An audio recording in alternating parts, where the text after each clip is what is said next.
and wakes. Daddy is a zombie. Daddy is a zombie. Daddy is a zombie. Daddy is a zombie. Daddy is a zombie. Daddy is a zombie. Daddy is a zombie. Daddy is a zombie. He don't talk to me.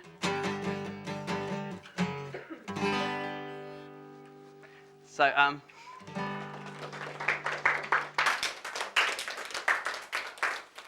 I was 8 years old and we were living in Otara, and my father was sort of locked up at high security sort of in Oakley. And when I was a young fella, I didn't sort of understand what was going on, you know, what was happening to my dad. I couldn't understand why he was acting like he was, and I couldn't understand like what he was doing. So I thought he could like snap out of it, or that he was putting it all on, or stuff like that. And of course John was at that age, little 8-year-old, where, you know, my dad's bigger than your dad. My dad can be, you know, little boys, their father is such an important person in their lives. When I was about 19, I sort of had the understanding of what had happened to him when I sort of had a breakdown myself. Like I was sort of overdoing things too much, just rushing around, playing rugby, working after varsity, working after school, and just doing too much. In 1984, I was in my first year at university. Went straight to university from school. I was working as a cleaner in the afternoons and went to lectures in the morning. Then as the year went on, exams came up. I had 7 exams, and my last exam was particularly stressful. It was a psychology exam, and that was on a Monday, Monday the 5th. At the end of the week, after exams and working full-time for Manukau Tech, I had an argument with my mother. It was on a Friday night, and on the Monday I was in Kingseat. It all happened just so quickly. I mean, I just was blown away. He had really shown no signs, whereas with Paul, my husband, and Sharon, his older sister, there had been a slower onset, and I was aware that something was not quite right.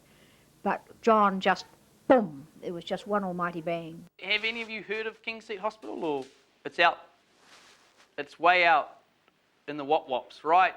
It's kind of a brick hospital in the middle of nowhere.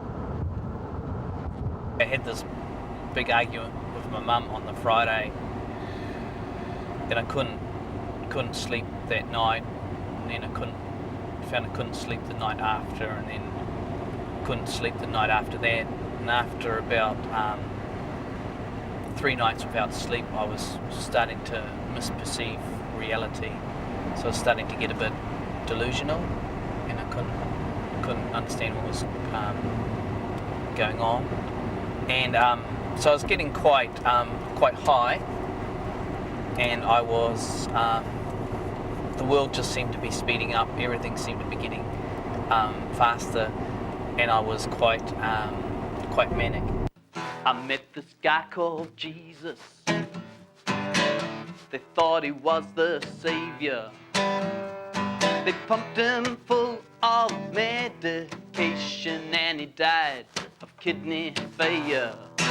I met the Virgin Mary. I think she quite liked me. She's waiting for immaculate conception, but I think that's highly unlikely.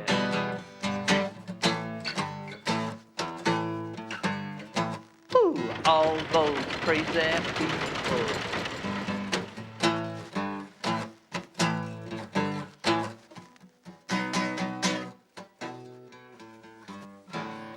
The first thing that happened when I arrived here was that they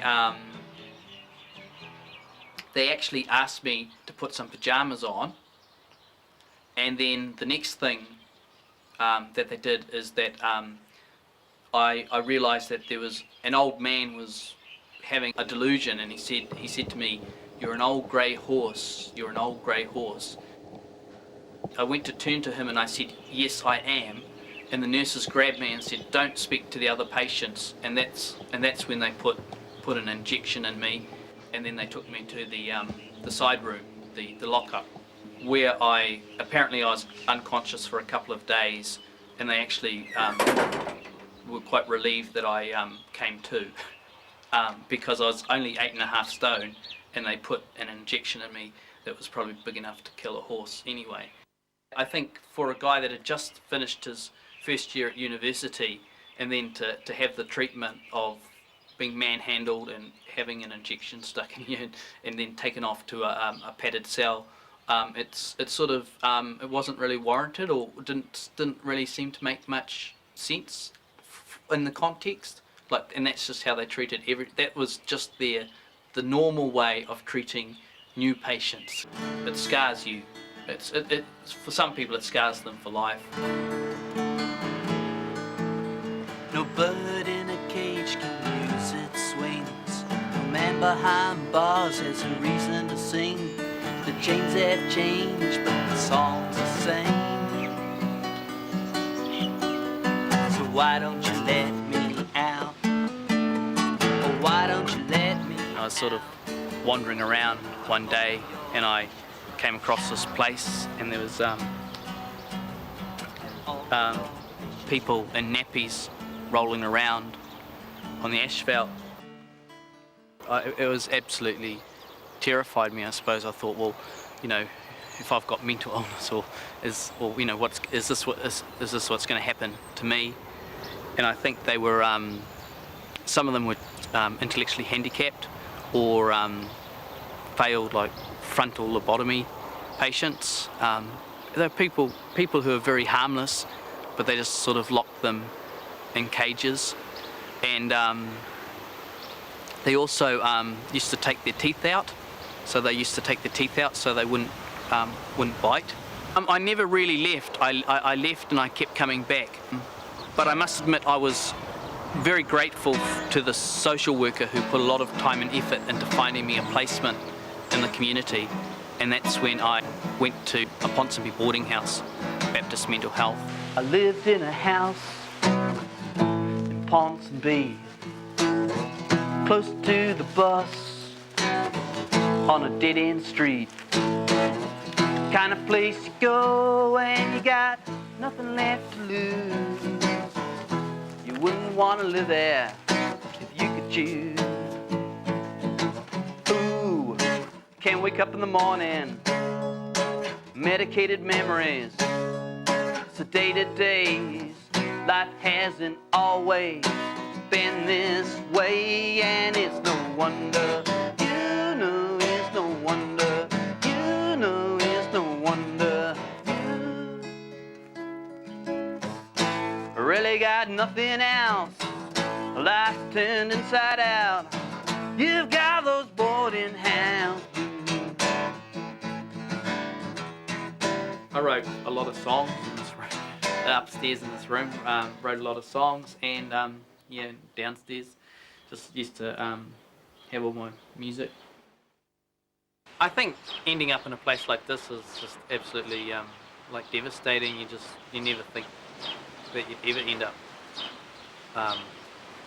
like in a place like this, but sort of once you've been there, you know, it's like there's not too much further to go, not too much further to fall, but it's also a haven, like a real shelter from the storm type thing. Yeah, and so it saved a lot of us from the worst places out there, the other boarding houses, which are pretty awful, pretty ugly places, which I used to go and visit and stuff. Used to wander around, have cups of coffee, all the other places. So it's kind of transient, vagrant type lifestyle. Just wandering around all day. Yeah, from house to house drinking coffee. Yeah. I was a house-to-house coffee sampler.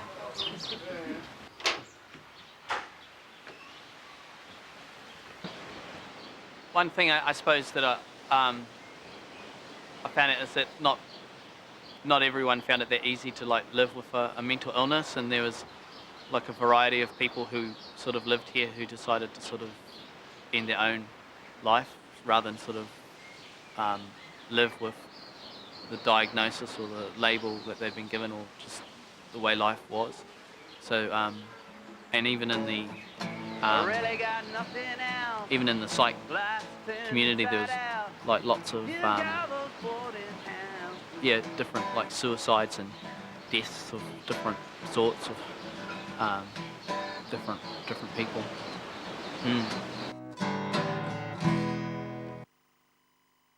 I started to realise that the diagnosis they gave me was a label called manic depression. So they said that the illness that I had was manic depression, which kind of means that you sort of can't really sleep at night.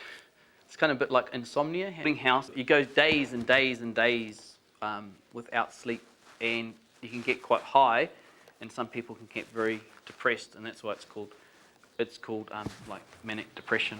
So there's manic episodes and depressed episodes. I thought that what had happened to me was just a one-off occurrence, that it would never happen again, and that it wasn't,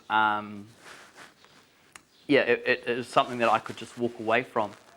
But it wasn't, that it was like I had to realise that I had to change my lifestyle, had to change the way that I lived in order to just fit back into society. My next step was I ended up in, I suppose, Carrington Hospital for about four months. And then I realised that there was something wrong with me, and I had to really sort of take care of myself. Did like God come into your life or anything? I never thought I was Jesus or anything. No, but like Christianity. I turned away from God. I thought this was the blackest, deepest, darkest moment of my life, and I thought, you know, what was the point of believing in God? You know, like, you know, yeah. So it was a point where I turned away from any belief in God and just sort of into the boarding house scene, you know. But can I also say that there's a faith. It doesn't matter what your faith is. But, you know, just to have a belief in yourself and a belief that things will be better in the future. So it doesn't matter, you know, what you believe, as long as you know, it can really hold you together. And that was another point when I sort of started coming back into it. Are you on medication? Medication is not something to be really angry about or upset about. If you are a diabetic, you might have to go on insulin. If you're an epileptic, you might have to go on Tegretol or something like that.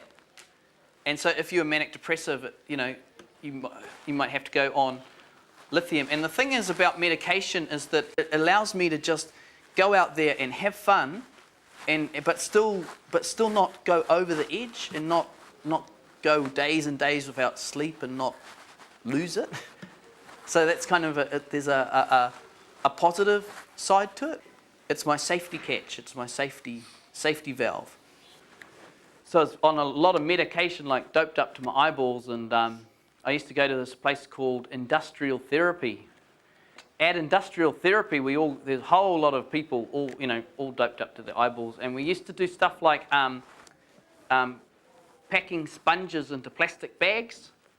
So we'd put a whole lot of sponges into plastic bags, and the thing is though that I wasn't very good at Industrial Therapy, because I used to see like how many sponges I could fit into a plastic bag. So rather than put just 3 sponges in a plastic bag, I'd try and fit like 8 or something, but that's not what they wanted. Then I had the opportunity to go to a place called the Rehabilitation League. And at the Rehabilitation League, I managed to get my heavy transport licence. I got my HT licence, and I got my motorcycle license. But once again, I was very heavily medicated, and they were going to kick me out of the rehabilitation league because I couldn't stay awake. But they reduced my medication, and I was able to stay on at the rehabilitation league. I applied for a job. It was an industrial therapy workshop for IHC. This was an industrial therapy, so I was going to be an industrial therapy supervisor, so that I was going to show other people how to put sponges in plastic bags. And I thought I was going to be really good at that job because I had lots of experience. Yeah, but the thing is that I never got the job. They wouldn't, because of my background with mental illness. They wouldn't give me the job. And I think that's, at one stage, that's where discrimination really hit me, where I actually had like good qualifications, or I had good references, or I hadn't done anything wrong. I was overqualified for the job, but I still couldn't get the job because of the label mental illness. I guess that's something that really makes me angry, that the stigma does tend to blind people or make people put up before they even get to know the person, you're prejudged. It's the prejudice, because illness, that means this and this and this and this, without even actually checking it out. Exactly. Rather than give up, I said is that I'd work for them for free, so I volunteered. And I worked pretty steadily and pretty hard at IHC for 3 years, and decided that I wanted to get a qualification that went with my work experience. So I applied for training as an occupational therapist.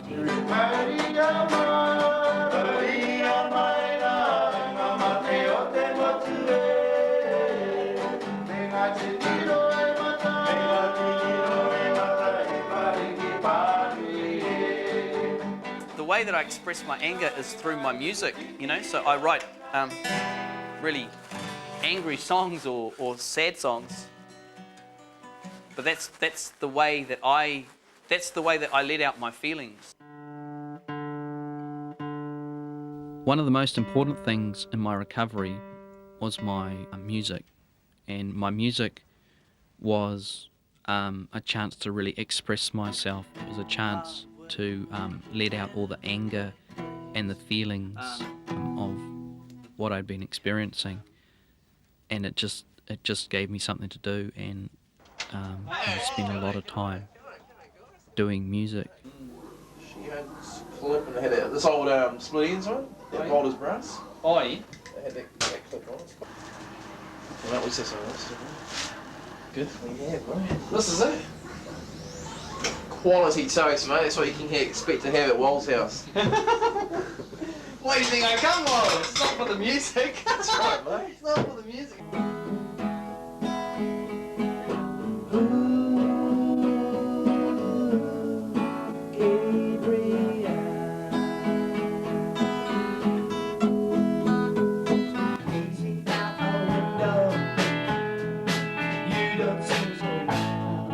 I was one of the lucky ones who actually had a family that maybe stood by them, or a family that understood what was going on, whereas a lot of people, they were quite alone and isolated. I was quite lucky that I attended the local church and had a lot of support and met a lot of really nice people.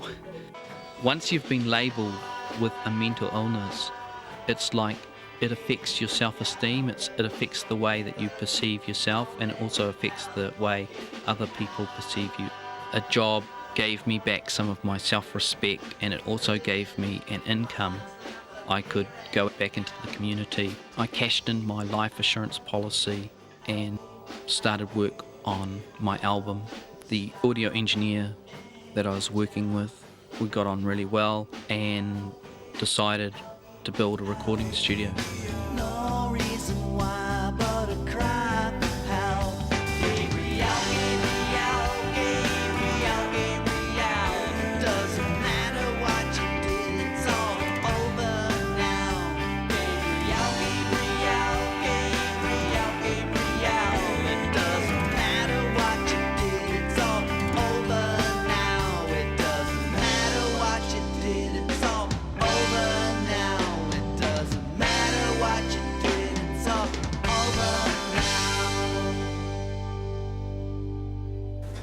following your dreams, like just sort of this, and from the 20-year-old kid that was like learning guitar in a boarding house to sort of just, you know, being really true to his dream, sort of, getting sort of South Auckland Studios off the ground.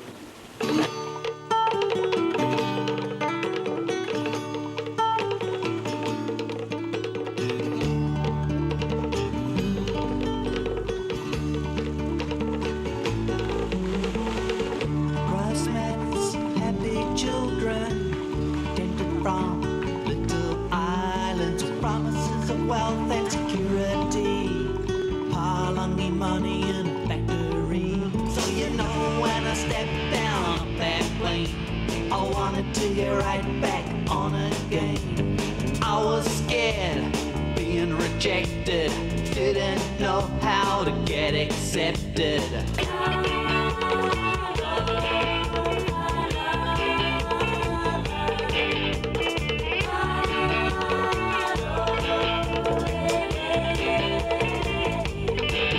Could you speak a language if it's unknown? Could you sit school, see if it's in Samoan?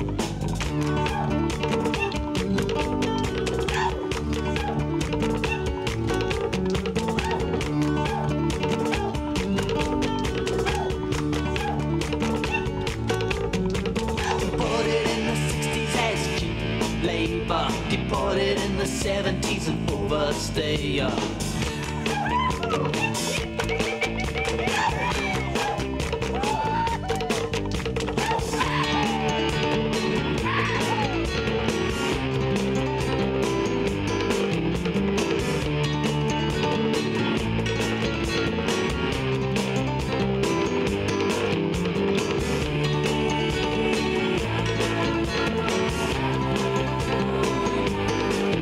Well, Captain Cook was a great navigator, but his people are all overstayers. Put your confidence in us. Give us your faith and your hope. And under providence, all will be well. Ora koutou ngā Pākehā. Haumahara o ngā tangata whenua.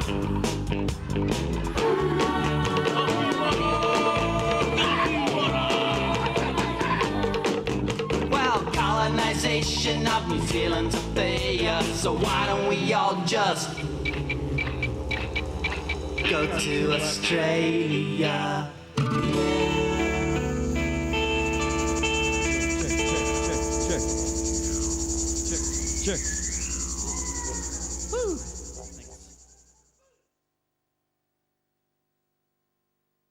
Said a prayer for my father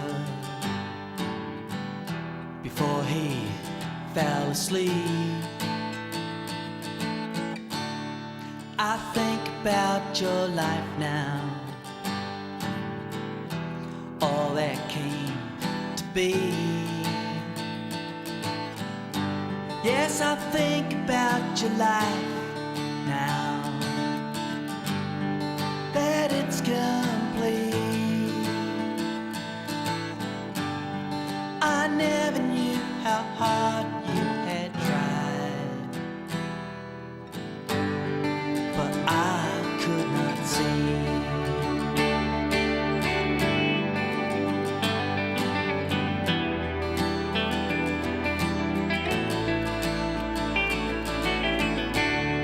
From the plains of Iowa,